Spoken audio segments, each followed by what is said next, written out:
Suhardiman melakukan inspeksi mendadak ke PT GSL, yaitu salah satu PKS yang ada di Kabupaten Kuansing. Yang viral ini dengan tegas Bupati Suhardiman menyatakan bahwa melarang secara keras kepada seluruh pabrik kelapa sawit yang ada di wilayah hukum Kabupaten Kuansing untuk tidak membeli buah dari kawasan hutan Taman Nasional Tesonilo. Dalam video itu, dia juga memaparkan bahwa perbuatan yang dilakukan oleh PT GSL ini adalah sesuatu perbuatan yang dilarang oleh undang-undang. Walaupun tidak secara tegas Pak Suhardiman ini menyatakan atau menerangkan pasal mana dari undang-undang apa yang dilanggar. Nah, oleh karena itu, supaya ini tidak menjadi salah paham, apa yang disampaikan oleh Bupati Kuansing Pak Suhardiman ini memang secara tegas diatur di dalam Undang-Undang Nomor 18 tahun 2013. Junto Undang-Undang Cipta Kerja di dalam pasal 93 kan jelas dinyatakan seperti ini bahasanya.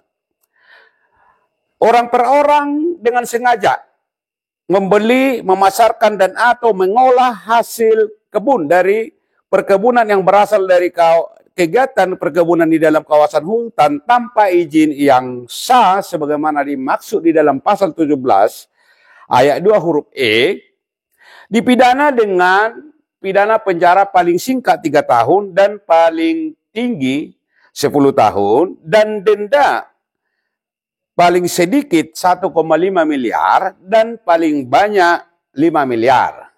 Akan tetapi ketika perbuatan ini dilakukan oleh korporasi, ya, di pasal 94-nya apabila perbuatan ini dilakukan oleh korporasi, maka ancamannya ini menjadi paling singkat 5 tahun dan paling tinggi 15 tahun.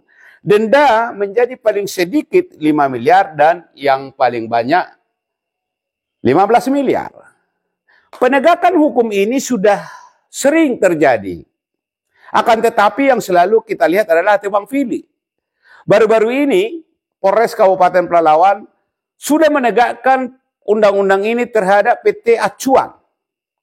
PT Acuan yang beralamat di kilometer 52 Kecamatan Sigati. Sampai pada akhirnya lahan Acuan ini seluas 600 hektar diserahkan kepada NSR. Lalu kemudian ditebangi pohon kelapa sawit itu dan dihutankan kembali. Pertanyaannya kemudian, kalau di Kabupaten Kuansing, Bupati Suhardiman berani dengan tegas melarang pabrik kelapa sawit untuk membeli buah dari kawasan hutan Taman Nasional Tesonilo, bagaimana di kabupaten lain yang ada di Riau? Dari sumber yang saya dapatkan, bahwa perputaran atau penghasilan buah tandan segar dari daerah Toro ini sekitar 200 sampai 300 ton per hari. Begitu juga di daerah Bukit Kesuma.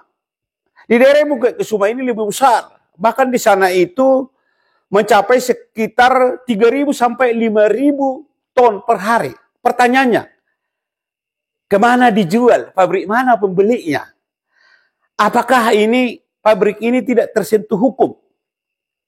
Itulah makanya selalu kita katakan bahwa hukum Republik ini tajam ke bawah, tapi tumpul ke atas. Ketika penegak hukum berurusan dengan money atau uang, maka dia akan melempem. Inilah yang terjadi di negara Republik Indonesia.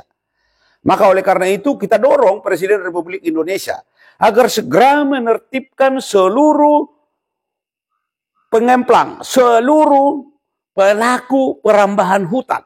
Karena mereka di sana mengambil keuntungan dari tanah negara tanpa membayar sepeser pun pajak untuk negara.